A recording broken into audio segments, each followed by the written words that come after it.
आप सभी को मेरा प्रणाम।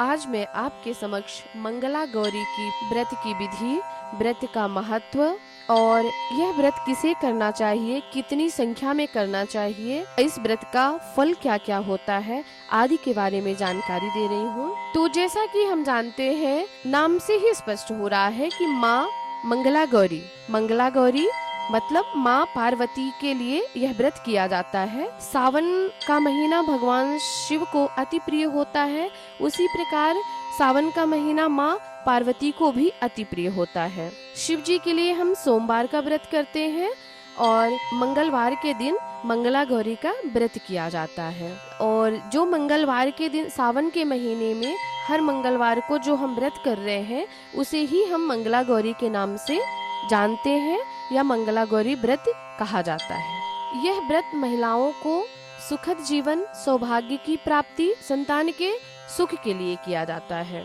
इसमें माँ पार्वती के गौरी स्वरूप की पूजा होती है।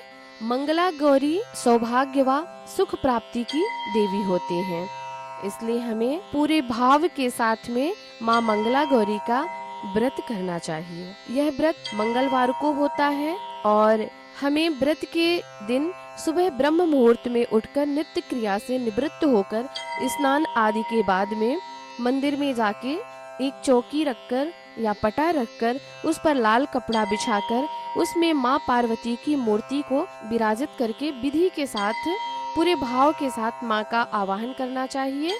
और फिर धूप, दीप, नैवेद्य, फल, फूल, श्रृंगार की सामग्री आदि माँ को अर्पित करना चाहिए, प्रणाम निवेदन करना चाहिए। और ध्यान रखें, दीपक 16 बत्ती वाला होना चाहिए, अर्थात इसमें 16 की मात्रा का विशेष महत्व होता है। जैसे 16 दीप, 16 लौंग, 16 मीठा, 16 प्रकार के मीठा, 16 प्रकार के मीठे फल, 16 श्रृंगार की सामग्री आदि माँ मंगला गौरी को हमें निवेदन करना चाहिए।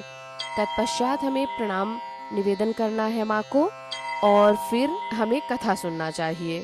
व्रत के दिन हमें मंगला गौरी की कथा अवश्य सुनना चाहिए। माँ मंगला गौरी को मीठे का भोग लगाना चाहिए, फल आदि चढ़ा सकते हैं और फिर प्रसाद सबको बांटे और खुद भी प्रसाद लेना चाहिए। किसी भी व्रत को हम करते हैं तो व्रत का संकल्प आवश्यक होता है।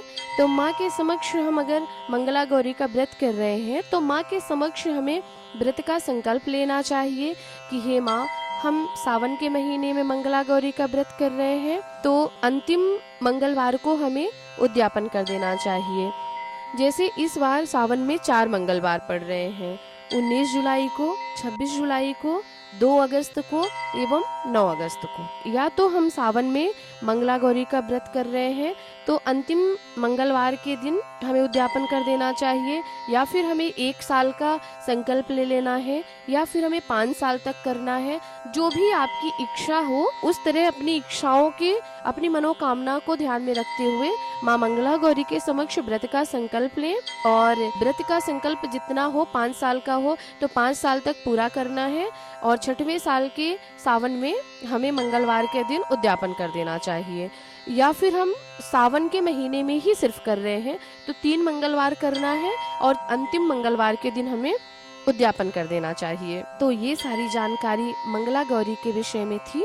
मंगला गौरी के व्रत के लिए कुछ नियम भी होते हैं, जैसे हमें संध्या आरती करने के पश्चात हमें अपना व्रत पूरा करना चाहिए। उसमें मीठा खा के अपने व्रत को पूरा कर सकते हैं। इस व्रत में अन्न ना खाएं और ना ही नमक खाएं, ये 2 चीजों की मनाही होती है। इसमें श्रृंगार की सामग्री जो हमने चढ़ाया है उसमें हम या तो खुद इस्तेमाल कर सकते हैं या फिर हम सुहागिन स्त्रियों को, सासू माँ को, ननद जी को, जेठानी को आदि को हम बांट सकते हैं, दे सकते हैं। तो इसमें हमें ज्यादा सोच और विचार नहीं करना है।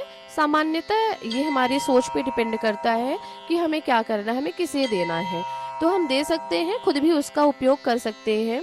तो यह बहुत आसान और बहुत ही फलदायक व्रत होता है, इसे हमें अवश्य करना चाहिए। तो ये सारी जानकारी मंगला गौरी के विषय में थी। अगर अच्छी लगी हो तो कृपया हमारे चैनल को लाइक करें, सब्सक्राइब करें और आप सभी को मैं हृदय से धन्यवाद देती हूँ। आप सभी को मेरा प्रणाम।